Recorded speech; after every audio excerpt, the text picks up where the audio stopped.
And you can give us a call on 011-542-2186 whether you agree with the taxi operators and taxi association. One, on the fact that there is unfair competitive advantage in the likes of e-hailing taxi services like Uber. And secondly, that the same laws that they have to abide by are not applicable to other operators. So give us a call, 011-542-2186. And joining us in studio is Theo Malele, National Taxi Alliance spokesperson. And we have Mr. Steve Mabona, Gauteng Education Department spokesperson. Good evening to you, and thanks so much for joining us. Let's just measure the success or the impact of this strike in getting your message across based on your concerns and demands. Good evening, and thanks for having us. Cindy, we had a successful protest march, except that there were an incident that we learned. And we really appreciate that law enforcement authorities stepped in and apprehended those that were actually trying to cause trouble. But the overall protest march was a resounding success, as we had anticipated 10,000 people from all over the country. And yes, indeed, our members came in those numbers, and we pretty are happy. All right, before we go to Mr. Mabona, let's take a caller, Peggy in KwaZulu-Natal. Good evening to you and welcome to ANN7 Prime. Yes, Cindy, good evening. And the crew there.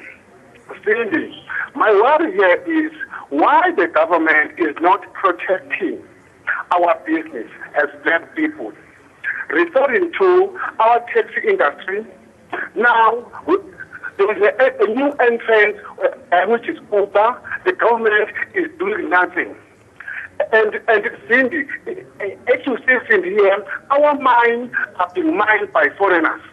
Now, our taxi industry is going to be taken by foreigners. Why our government is not protecting us? Babu Peggy, I wish we had Mr.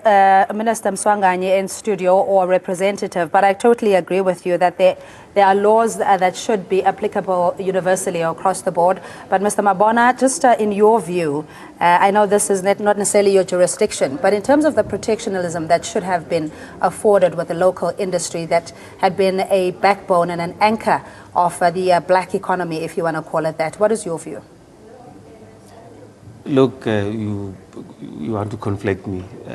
I'm more about education, and I don't want to enter into You've that never space. taken a taxi before. You don't understand the dynamics or the magnitude of what this industry and potential employment multiplier. You don't have an opinion on that. No, but I speak on behalf of education. So you want me to speak on transport, which is quite difficult for me to do. Yes, but your learners would also access the very transport, and they have to commute from home to school. Safety on the roads, etc., would be a concern, isn't it? Well, it is a concern, yes, but like as I'm saying, you don't want me to enter into a space that I'm not mandated to. If you were to ask me about education, yes, I can tell you anything about education. Okay, how did the strike impact the learners in Gauteng generally?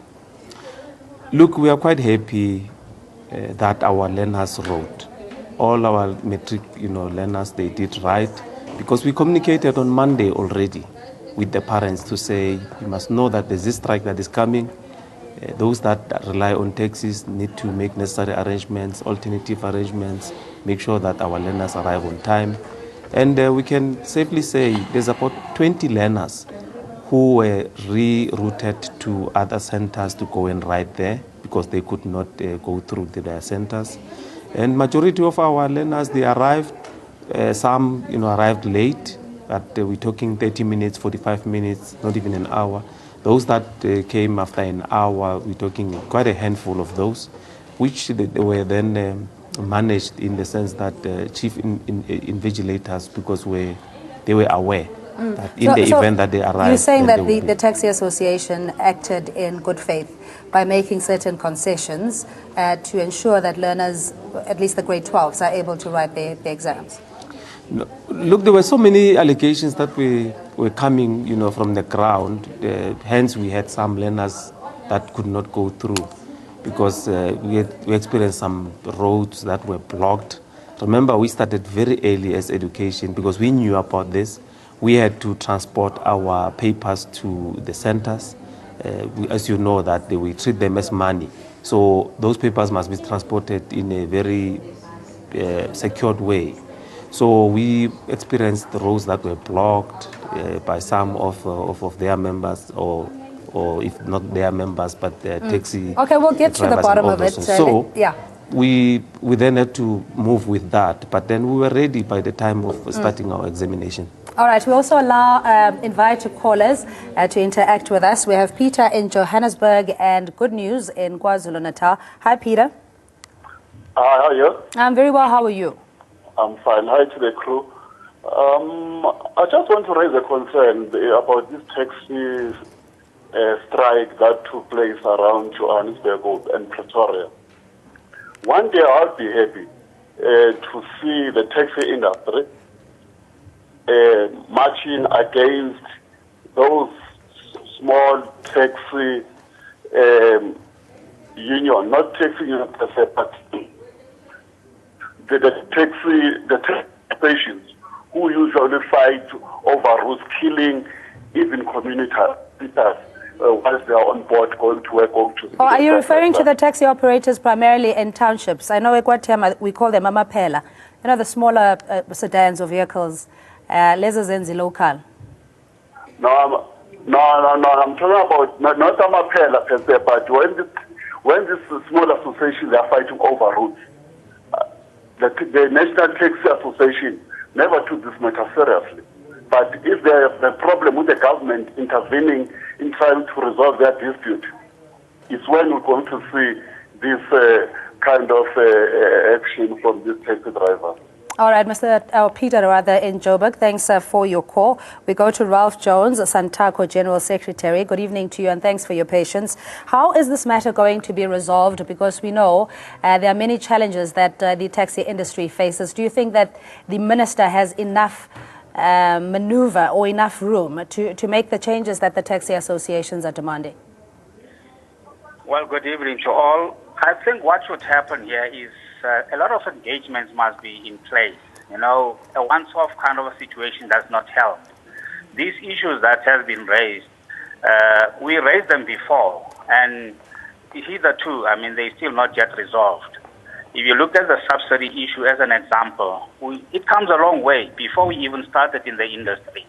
And as public transport, we need to be subsidized, but nobody, and we thought after 1994, it will be resolved and taxis will be subsidized as well, but it's not happening. So a lot of people are being disgruntled, and, you know, empty promises come into being. Hence now, you know, people then, they take out their anger or they vent their anger in such a situation. The only sorry part is that, you know, we don't have to affect the school-going kids. I mean, we need to respect our school-going children. You know, but unfortunately, sometimes people are caught between and between because of some people are taking this, you know, as a lull. I mean, for them, it's not important. But I think let this be a learning curve to say, you know, from here where to, and the minister need to come up with answers to say a lot of engagement must be in place. Those things that are pending need to be resolved for the betterment of the industry. All right, stay on the line, Mr. Jones, please. We have Good News in KwaZulu, Richard in Mosina, and Justice in Bushbuck. We'll start with Good News. Hello to you. How are you, Sini? I'm very good. Thanks for asking. How are you? It's a pleasure to speak to you in the afternoon. It's great news. Good news speaking to you. Good news. Yes. Hey, my pretty girl. The government is very good. They've got criminal in the cabinet. I've been waiting for my operating working license for 3 years in my taxis. I bought a new taxi in 2014. Now the taxis I'm using now for 3 years without a permit, but we apply in 2015. We don't have this permit. All right, Mr. Good News, please stay on the line. Hopefully, Mr. Malele or Mr. Jones would be able to direct you and expedite your application. Richard in Mosina, good evening to you. Good evening, ma'am. Yes, sir. Yes, I'm worried here in Mosina, Limpopo, ma'am. We're having a bigger challenge in the taxi operators. Those are operating without license. especially all the private cars, those operating in Musina nearly every day. They don't have any license. And what they're doing, they're opening the rank all over. Even the traffic cops who are operating in Musina, they're buying taxis, they're operating inside of location all over the Musina Mall. You see illegal taxis. That belongs to law enforcement. Yeah, but Richard, did you report the matter though to the minister and relevant authorities? We report to all the locals, all the authority. Every day we are reporting this. Okay, let's hand it that and hear how the Taxi Association will clean up their own house, as it were. Justice in Bushbuck Ridge, good evening to you. Good evening, Cindy. How are you? I'm good, thank you. Nice to be on the show. I just want to direct my question to the Department of Transport. Look, Cindy, we had a concern for quite some time ago based on the subsidies on the industry, but they failed to address it. Secondly is the issue of recapitalization. I remember the recapitalization came up and they promised us to give us that money that was plus minus 5,000 rand. And with that money, you can't even go to the garage and deposit a minibus taxi that you can carry on in the industry. In short, they're trying to reduce the number of the owners in the industry. So we are very much concerned about this. Hence, we understand that we have to step people that have to go to work, but the Department of Transport are failing. Like in Mpumalanga, we are having a lot of challenges, but the department itself doesn't listen to us. If I can give an example, we operate from Bushbuck Ridge to Nile State. We have permits. But Justice, let's just give the Taxi Association in Santaco, whom I would like to believe you are associated with or you belong to, Remalele, a number of complaints that even exceed the grievances or the memorandum that you've spoken about, because it seems they're also perennial. The history thereof is quite long-standing. Just your response to the callers regarding licenses not being issued on time, well, the frustrations that they have. Sure. Well, certainly what the guys are saying, or my colleagues in the taxi industry are saying, it is exactly this that we've been crying foul over. You know, it's just a pity that you know, we cannot help them by reproducing what authorities are supposed to do as per, you know, legislation. But I think before I even dwell much on, you know, on the issues of my industry, it's to perhaps also deal with the issue of us having to affect the you know, school-going kids. We are parents as well, but we need to put this on record that initially we had planned to do this way back in October, and it is the ministry that actually lacked foresight, because we also impressed upon him that failing that he does good to his promise on the 16th, we will, you know, and we gave him an ultimatum of 14 days and also indicated that the day on which we will embark on this action will be the 8th of November. But once he had failed as dismally as he has, we then saw it fit that we needed to make the public aware of the, you know, upcoming activity, so that people can begin to, you know, put, you know, contingency plans if there were any, so that, and we also impressed upon our members that roads are shared spaces, so we needed to allow people to go on. Just in the interest of time, you also need to answer the allegation around your members deliberately blocking examination papers that were being transported to the various schools, and how this has impacted on learners, possibly, you know, with the angst and everything else, not doing well. But I want to take a caller. Sparks in Mpumalanga, you're the last caller on this one. Good evening to you. Hi, Sparks. Hi, Cindy. Siyaphila sinezwa nini? Cindy, this issue a transport problem in the country. Yes. Cindy, I'm speaking about this problem as scenario of transport in the country. Yes, I'm a taxi. They are the last in the value chain. So being last in the value chain, we need to start up from the production, the financing. These are some of the opportunities that these people need to be taught. Banga depend only to suicide auction, but there is loss. Like for instance, presently, there was Sparks? All right, we're going to have to leave it there. Yes, I think we got the gist of what you're saying.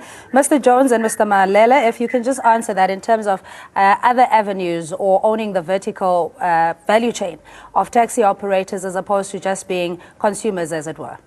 If I will take it first. Good evening, Ralph. Cindy, what needs to happen is that authorities must sober up. Politicians must change their attitude. They should know that they do not own people, but they lead people, and therefore they must listen to what the people are saying. We need to sit down with authorities on a roundtable discussion and find a solution to these problems as a collective. Okay, just a contingency plan as well, Mr. Mabona, if you had considered school transportation as opposed to being dependent on public transport, that at least is manageable, more controlled by the various schools. Is that an option that's on the table? No, look, remember, we offer scholar transport, but to a certain learners who really need, that, don't offer to everyone. And I mean, budgetary constraints as well, we consider that before we even offer transportation to learners. So all those learners that are qualifying for being transported, we do that.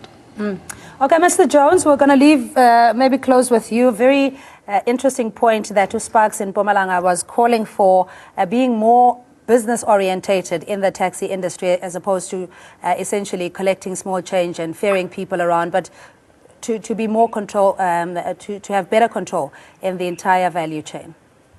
Well, look, absolutely. At the end of the look, I'm not going to talk about other provinces, but what I know in Gauteng here, since the intervention of the Premier, the issue of operation license have come into the picture, and we are now 22 seaters never had that. Now, before your value chain, all we need in the industry is just an operation license that can take us from point A to point B. Of the value chain situation, I mean, we engaged with the mayor the other day regarding dedicated lanes as an example, whereby, I mean, we can use those dedicated lanes.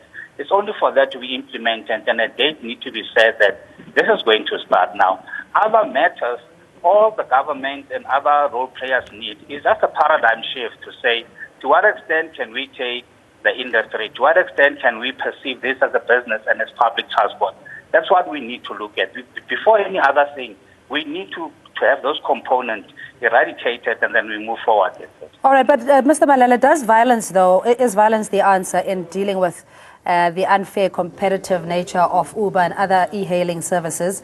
And if you call for it to be scrapped, are you not considering the fact that there are consumers who appreciate this option of transport? We appreciate what the consumers are saying, but violence begets violence. We can never condone violence. We can only solve our differences through dialogue. There is no need for us, at this day and age to begin to be at each other's throats. The Uber, by the laws that are there, Uber is an illegal operation. So I really do not know why is it that even your good selves are promoting something which is illegal, and you're forgetting an industry that has brought you from the dark days of apartheid to where you are. I wasn't promoting Uber, it was just one of your grievances that you mentioned in the memorandum. We're saying Uber, it's an illegal operation, and therefore it has to be scrapped. And you cannot, therefore, just get Uber, who comes in just yesterday, focus on Uber and forget about those that have been here from time immemorial. That is not fair. Okay, last words, Mr. Mabona, in terms of advice or maybe to families and school-going children that depend on taxis? Look, we are saying not only to the taxi industry, anyone who's planning to have an activity that is going to destabilize our processes, we appeal that probably we can do it better because we know that the so-called organizers of the Black Monday, also they are coming back because they said they are planning, So they will be disrupting us as well. So that's why we are saying we appeal that people must be mindful of the fact that this is an exam time. We are probably going to complete around the 28th of November. then, we can then engage in other activities. All right, we appreciate your time, and with you as well, Mr. Malele. And Ralph Jones joining us on the phone line. He is with Santako, the General Secretary. Thanks indeed for calling in. We continue on social media at ANN7 TV, or you can even email us at assignment@ann7.com. We're back after this.